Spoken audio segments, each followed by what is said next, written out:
After finding the love of his life, a guy learns that she is actually his long-lost sister. Gilly Noble pulls up to a poultry farm in Indiana, drops a cage with a cat inside, and unlocks one of the doors. Soon after, a farm stray cat approaches the other cat and ends up in the cage. He then returns to his place of employment at the animal shelter. He finds the stray cat there, who is identified as Ringo by a name tag. Later, to placate his wife, who is upset with him for skipping her birthday dinner last night, his boss, Larry, asks him to join his family for supper. The man persists on bringing the dog despite Gilly's suggestion that he give his wife one. Gilly has little option but to eat dinner with his boss family, but when the couple and their children dispute, things rapidly get tense. The next day, Larry whines about his family as he walks Gilly to the diner. Gilly urges his employer to get counseling out of concern, but the man doesn't take this advice seriously. Just thereafter, their pal Stuart displays his peculiar haircut and boasts that the most beautiful lady on earth gave him it. Gilly later looks into the hair salon out of curiosity and sees Joe, the new stylist. He joins the lengthy queue of guys waiting to receive their haircut from her after falling head over heels in love with her right away. He attempts to get to know her while having his haircut, so Joe explains that she is originally from this town but went to Oregon. She came back to assist her father, who had a stroke and is now paraplegic. Joe quickly demonstrates her clumsiness by almost ripping a section of his hair and stabbing his cheek with a pair of scissors. He continues to be in shock as he gazes into her eyes. He inquires about her pet after seeing a picture of her with it on the table, but Joe replies that her cat went off 2 weeks ago. He thinks about the stray cat he caught yesterday when she explains that her cat's name is Ringo. Joe unintentionally slashes part of his ear when he realizes he's located Gilly's cat, forcing Gilly to visit the hospital later.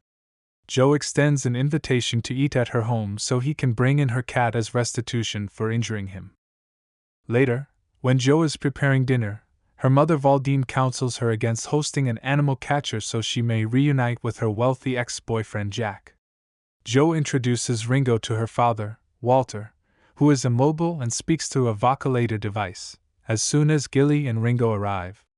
During supper, Valdine passively criticizes Gilly's poor work. He explains that he is employed at the animal shelter because he wants to become a veterinarian. Joe is obviously fascinated, but Valdine is still unimpressed. The following day, Detective Vic, whom Gilly hired to discover his biological mother, meets with him. He has his concerns, though, when the man shows him a picture of his purported mother because of their different racial backgrounds. On the shelter's rooftop that evening, Gilly has supper with Joe and confesses that he's looking for his biological family. He observes that the woman is preoccupied as she supports him in his search. Joe acknowledges that the place makes her think of their family dog, who had to be put to sleep. Gilly understands that she is still grieving for the dog and says that he wishes he could have cared for the animals that were put to death there. He even composed a poem to recite to the dogs and cats before putting them to sleep and salutes them with an empty rifle. Joe is smitten after reading his poetry, and the two have a kiss. The pair has been enjoying their days together for 6 months. Gilly is persuaded to marry his lover by their happiness, but Joe begins to talk about how she's okay with not taking their relationship too seriously. Gilly distracts her with a kiss while the plane he leased with his proposal banner flies by them, realizing that she isn't prepared. Joe, however, discloses that the jet he chartered is really her uncle's, so she is aware of his plans and declares her desire to wed him. Later, while the two toast their engagement in bed, Vic contacts Gilly to say that he has discovered his mother, Valdine. The bond between the pair is instantly strained by this. The next day, when they question Valdine about it, she admits that she became pregnant shortly after Joe was born. She and her husband made the decision to place the newborn for adoption since they were having financial difficulties. Joe starts to feel sick as she realizes they've been intimate with their sister, and Gilly freezes in disbelief. After being fired 16 months later due to the revelation of their connection, Gilly became unhappy and began working with Stuart. He once again reads the letter Joe sent to him before returning to Oregon. She lamented how everything had been going so well for them, but had suddenly fallen apart. She was no longer able to look him in the eye as a result. The man throws the letter away in grief. He quickly makes his way to his parents' house, where he had been residing.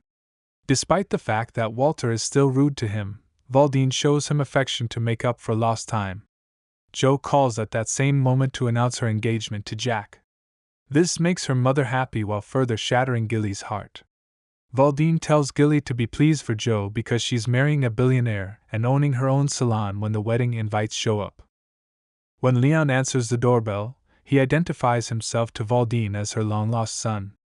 He backs up his claim with the paperwork he discovered, which includes blood test results and hospital records. As a result, Valdine and Walter promptly kick Gilly out of the house and accuse him of lying. However, Gilly finds renewed optimism and cleans up before leaving Indiana.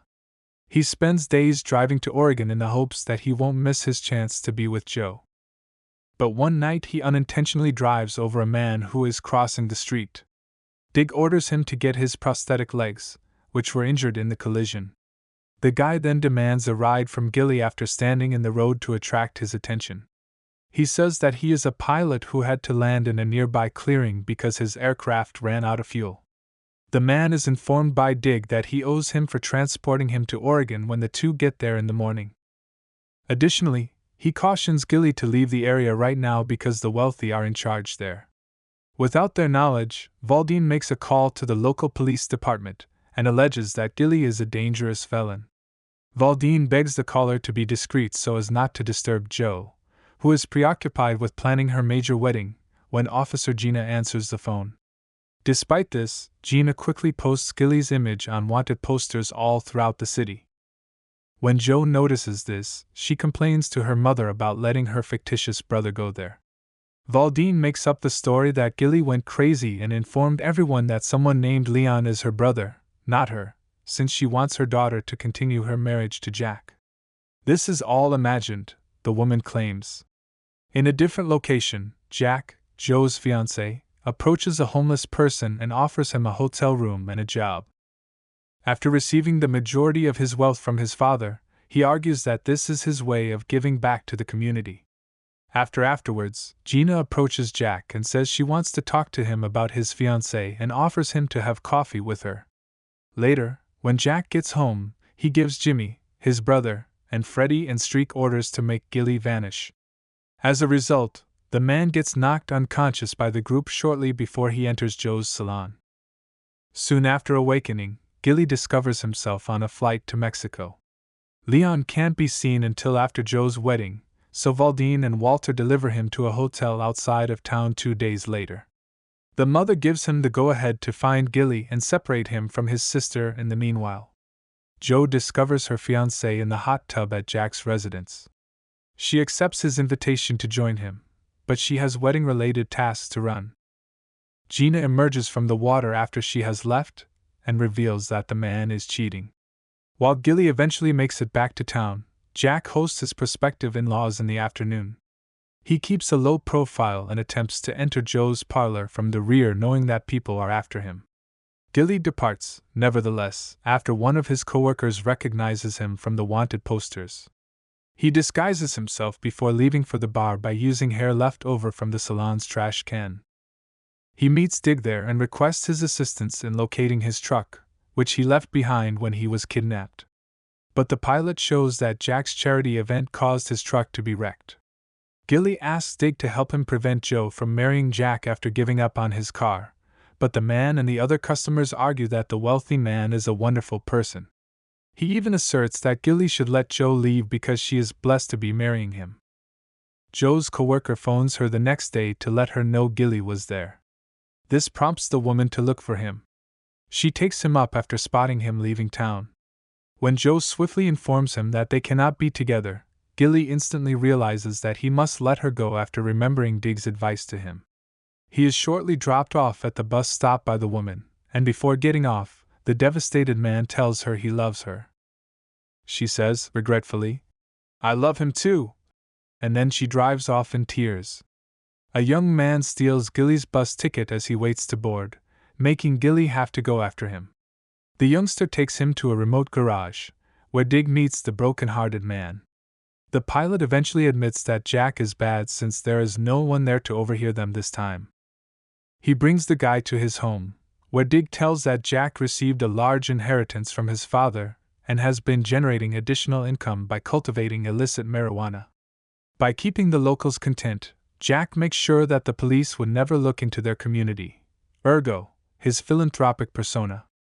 The majority of people work for him as well, and those who don't are afraid to oppose him. Gilly is adamant on rescuing Joe from him in light of this. Jimmy and his pals show there before they can make any plans. Gilly is taken into the woods by the goons, who want to beat him up, but Jimmy inadvertently hits Streak. They are able to flee into the river as a result. The following day, Gilly and Dig are ready to notify Joe that the first is not her brother with a banner. The word "not" on the banner is ripped off by a branch as they take off using Dig's aircraft. The lady is persuaded that the guy is concerned as a result when they fly the banner over Joe's home. The two quickly touch down, but police officials quickly detain Gilly and take him to a mental hospital. After receiving a head injury from Jimmy, Streak is also there during his hospitalization, which he discovers. The thug believes that Gilly was the one who struck him, nevertheless. The Polaroids Jimmy shot of Joe are then offered for sale, but Gilly refuses to buy them because she is horrified that they photographed his lover without her knowledge. Streak then tackles him as a result, and Gilly is then isolated as a result of the altercation. Dig surprises him by entering his padding room to save him. They pass a vehicle on their way back into town, and Gilly immediately identifies the driver as Leon. When they pursue the individual, they find that he is staying at the hotel. Dig instructs Gilly to escort the woman there so she may meet her true brother and make things right with only 3 hours till Joe's wedding. He'll make sure Leon doesn't escape in the meanwhile. After that, Gilly sets off on her own to return to town but is stopped by a herd of cows. Just as the herd begins to move, he tries to push them aside and gets his hand caught in one of the cows. Dig observes Leon leaving his hotel room and attempts to stop him. When the man realizes that he has prosthetic legs, he takes them off and discards them to stop the pilot from pursuing him. In another area, the herd enters the town, placing Gilly in yet another awkward circumstance. He takes advantage of the opportunity to say that Leon is genuine and is at the motel when Joe notices him. The woman, who continues to think he is crazy, begs him to stop. Before storming out, she declares that she wants a family with Jack. The wedding will soon begin. Joe boasts that her mother won't have to work as hard anymore and that her father would receive better medical care in the city. When Walter hears this, he inquires as to if his daughter wants this. She thinks for a moment before responding that their marriage is wonderful for them. Gilly is ambushed by Streak, who used his battered vehicle to leave the facility, as he attempts to beg a ride out of town once more. He holds him at gunpoint and demands the stolen images. Gilly gives them up right away, but Streak also takes his ring before taking down Gilly. While the wedding is still going on, Walter abruptly requests that the event be put on hold after realizing that his daughter is still in love with Gilly. His wife takes away his vocalator to silence him, though, before he has a chance to speak any further. While traveling somewhere else, Leon notices Gilly's vehicle returning to town without realizing it is being driven by Streak. To prevent him from interfering with his sister's wedding, he collides his automobile with his. The gasoline tank of the vehicle afterwards explodes and leaks. Valdine locks her husband's wheelchair at the reception so he can't persuade Joe to go back to Gilly. The man struggles to get up from the chair despite this. The cops show up out of nowhere to say Gilly's vehicle exploded. Despite the fact that the body they discovered was completely charred, they are confident it was Gilly due to the ring they discovered on the body.